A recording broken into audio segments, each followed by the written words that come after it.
Right, this blog post I'm going to be talking a fair bit about the kind of more logistical plans and stuff like that for what we want to do. I mentioned briefly in the previous kind of introduction post that I'd like to have a go at kind of not quite making a monster movie, but involving kind of monsters and creatures, unpleasant things and stuff like that in the narrative, because I've always found it fun. It's something I've always responded to in cinema, and it's something I'd really like to have a go at trying myself. So looking at that as a concept and things, we thought there's two kind of possible avenues that we can go down, practically speaking anyway. I mean, in terms of sort of ideas-wise and content, we're still very much open, and there's a lot that we can play on and riff with, because, as I was saying, with the old, like, culturally speaking, trying to keep that old England aesthetic and stuff, there's so many myths and legends and things like that that we could play with and kind of warp to a to fit with a post-apocalyptic narrative. So looking at kind of the skill sets of the group and stuff like that, and what we really enjoyed, we thought to begin with, we were thinking about 3D animation and stuff like that, but our big sort of problem with 3D animation and stuff was generally speaking, it's the size of the team involved. We're three people, and in order to get a really high quality piece of digital 3D animation in Maya or anything like that, requires a lot of work, and a lot of work that we wouldn't be able to do in the space of time that we had. Even with the 4 months, we've still got the shooting to do and the script to write and things like that. So we thought, well, what's something we really enjoy visually speaking when it comes to monster movies? And we thought about more practical effects and things like that, and that led us on to I've been watching, because we'd originally thought about this idea around Christmas time, like the basic, want to do a post-apocalyptic webisode pilot thing, and then started thinking logistically about how we wanted to do it in story and things like that. And around that time, it's obviously Christmas time, so we've got the movies on the TV and stuff. And started watching one of, may have been Sinbad or Clash of the Titans, one of the old Ray Harryhausen movies. And I've always loved, it's always captured my imagination since I was young, was the stop motion to it. And it's such an accessible medium for people that you see them all on YouTube and things like that. Everyone really responds well to these little stop motion animations and things like that. But always the thing that I've enjoyed the most is the way that it's laced with live action and things like that. And I thought, with kind of what we've got, what resources we have and the time we have, this would be a great, really visually exciting way, and kind of harking back to an older form of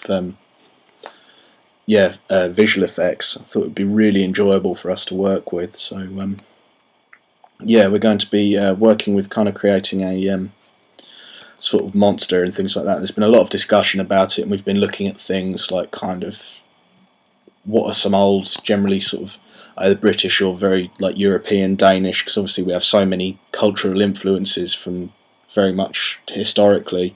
We've been invaded by plenty of people, the Romans, the Vikings and things like that. So we've picked up a lot, sort of mythologically speaking. So in terms of what we wanted, we were looking at things like, obviously there's dragons, sort of George and the Dragon and stuff like that, plenty of mythological resources and things like that to work with. But we thought, in terms of dragons and stuff, it's always been something that it would require a lot of suspension of disbelief from people to kind of work with. So we thought, what's something that would fit much nicer into the narrative that we've got in mind, this sort of post-apocalyptic thing that we've got put together.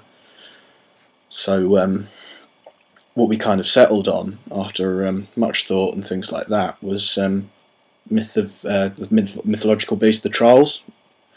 Sort of, they were always, I think it's part of Danish mythology, really. I've done sort of a fair bit of background reading on it and stuff, and they were sort of these horrible monsters that kind of, obviously you got Billy Goat's Gruff and stuff like that hiding under bridges, and they'd they're kind of cannibalistic, they'd eat people and things like that, taking people away to caves, and they're all very unpleasant, giant, warped monstrosity things. And thought that would be something that would fit really nicely into kind of the piece we've got, the narrative that we're steadily kind of piecing together. So yeah, that's something we've settled on. We're going to be lacing into the narrative as kind of more of a force of nature than kind of a specific antagonist in the piece, because I always find that I really kind of lose imagination in things. It's very strange when you have something that is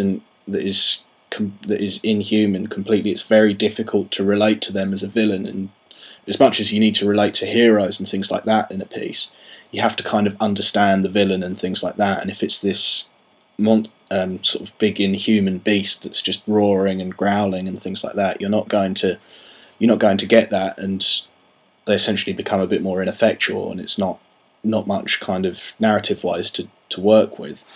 So we sort of decided that, as opposed to actually being the centric villain of the piece, which we still haven't decided on, and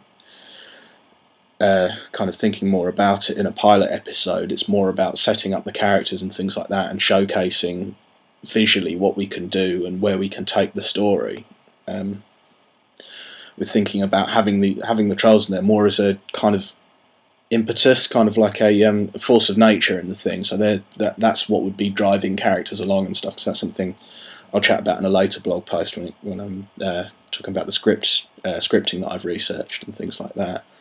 It's very important to have something that's driving the characters on and pushing them to like carry on with the storyline and stuff, because that's what keeps people interested in a piece of film. So yeah, I'll be doing a later blog post at some point talking more about the stop motion, with maybe a little bit of concept art and stuff like that, and the model making, that kind of thing, with hopefully some stills, maybe even some footage of it in action. But yep, next I'll be discussing what I want from the project and what I kind of, this is more relating to what I've put in my learning agreement, what I want to gain from the piece, and how I want to be graded on, and what I want to what skills I want to achieve, basically. So see you next time. Goodbye.